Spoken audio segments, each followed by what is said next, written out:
Oh, folks, how y'all doing today? Now, folks, the Anglos of the world like to pride themselves on freedom. We have the freedom of free speech, of, rights to a jury and all this other stuff, right? This is just a fetish with us, right?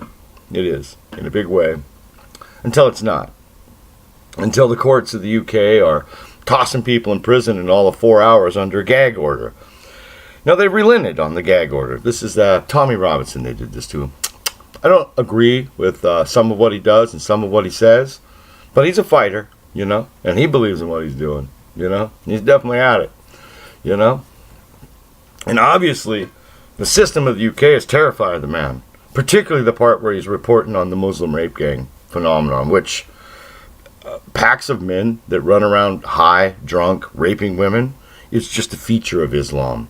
It's called the lower class of Islam. You can't say that in Britain, but I can say it from here, Now, if this was Britain and I said that, for all their fetish of freedom, the police would be kicking in my door and I'd be having a club to my head, drug right down to the local magistrate. Yeah. Perhaps I could go away in 4 hours and you'd never be able to talk about me again, or you. You think about that. 4 hours. That's like Soviet. I was watching some Peter Sweden and he pointed that out, that is true. That's exactly how the Soviets did it. If you read Solzhenitsyn, essentially, according to Solzhenitsyn, the trucks rolled up, the guys got out, they went up into the apartment housings and housing complexes and just took people out, threw them in the trucks, and that was it. And you weren't allowed to talk about them, inquire about them, ask about them, nothing. Whew. Unpersoned, gone.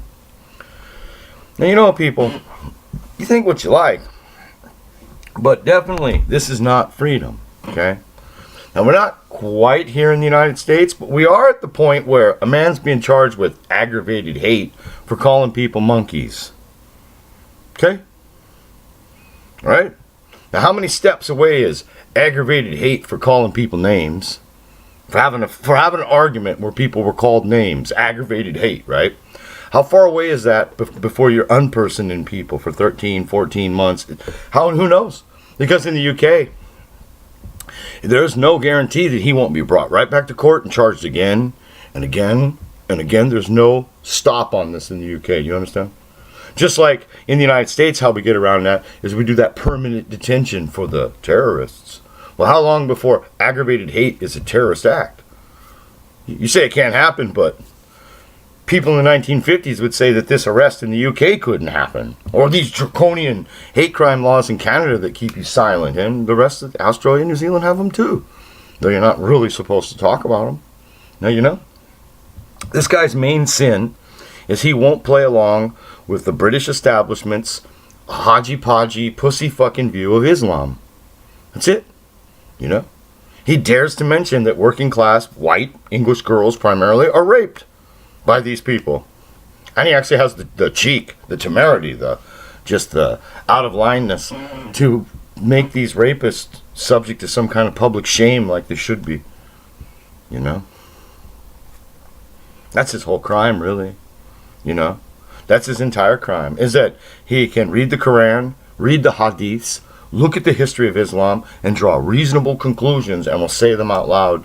And he says them out loud in working-class English, not posh English. That's his most ultimate crime, is that he speaks in working class, normal, down-to-earth y'all dialect,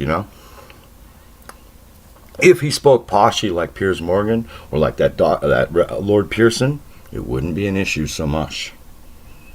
But he's a chav. He's a working class person. He's a football hooligan type, you see?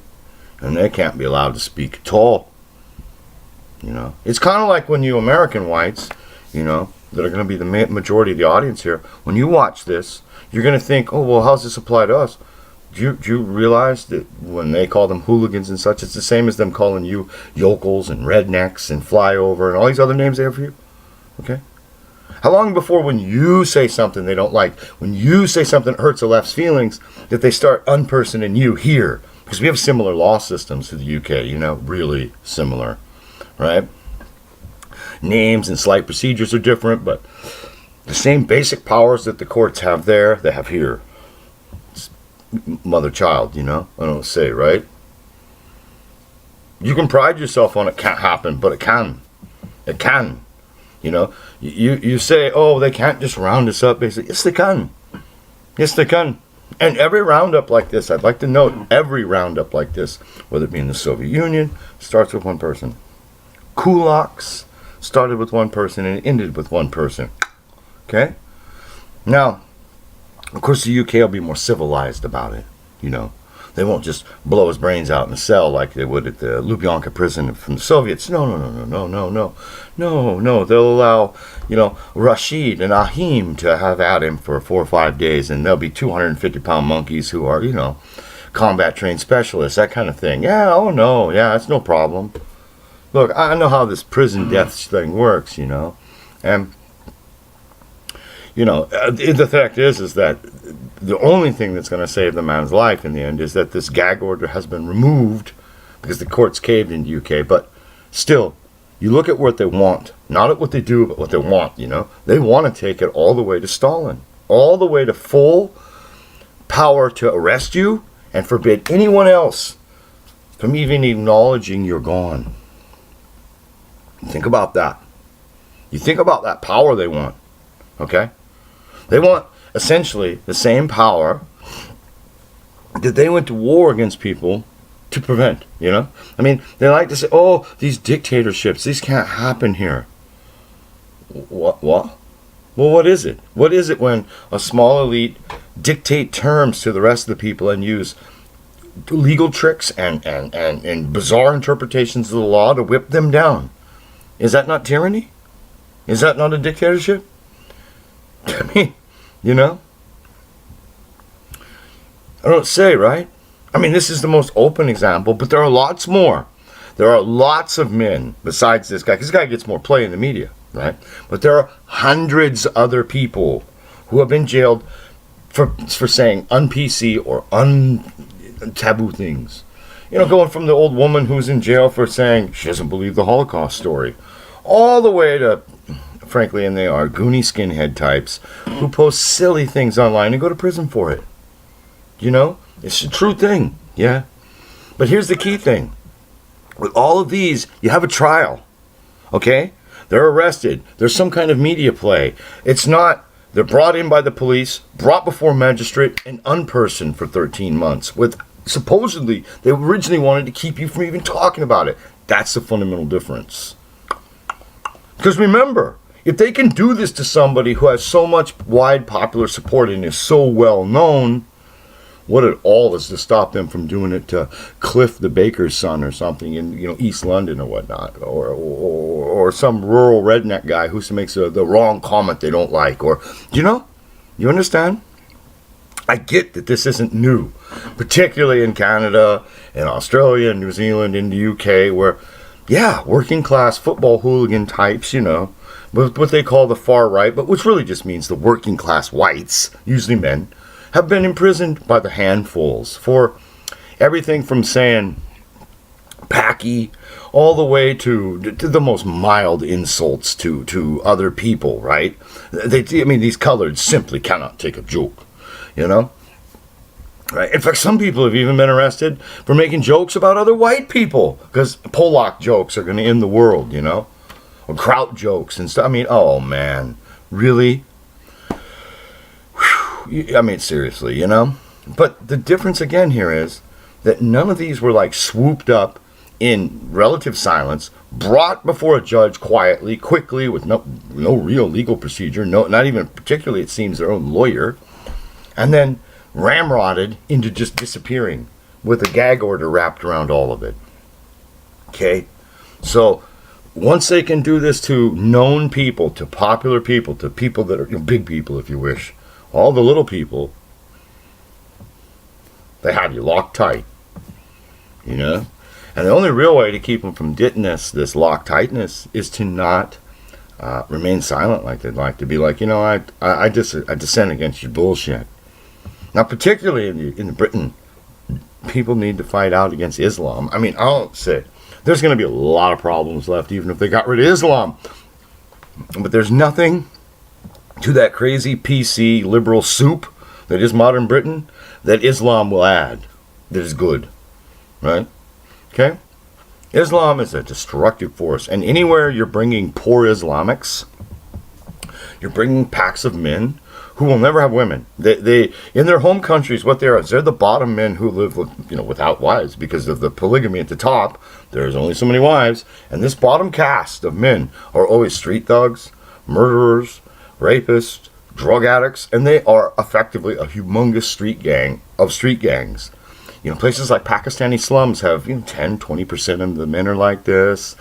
In Iran, it's lower. It's around 5 still, though. You see, even the lowest, the most rational. In Syria, it's just few percent still. You see, and they're effectively secular.